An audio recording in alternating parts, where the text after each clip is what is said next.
ஒரு கிராமத்தில் ஒரு பெரிய மரத்தடியில் ஒரு தங்கப் பறவை வாழ்ந்தது. அது தினமும் ஒரு தங்க முட்டையிடும். அந்த கிராம மக்கள் அந்த முட்டையை பகிர்ந்து கொண்டு சந்தோஷமாக வாழ்ந்தார்கள். ஆனால் ஒரு நாள் ஒரு பேராசை பிடித்த மனிதன் அந்த பறவையை பிடித்து, ஒரு நாளைக்கு ஒரு முட்டை ஏன்?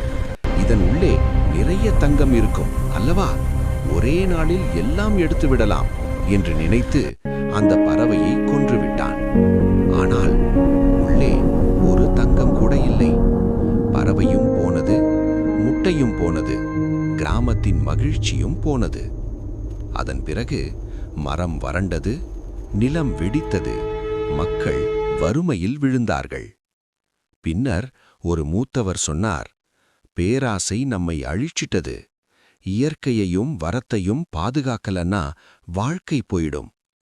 மக்கள் ஒன்றாக மரம் நட்டார்கள், நம்பிக்கையை மீட்டெடுத்தார்கள், பகிர்ந்து வாழ ஆரம்பித்தார்கள். மீண்டும் சூரியன் உதித்தது, குழந்தைகள் சிரித்தார்கள், கிராமம் உயிர் பெற்றது. கதை சொல்லும் நீதி: பேராசை பேரழிவு தரும். இயற்கையை காப்போம், வாழ்க்கையை மீட்டெடுப்போம்.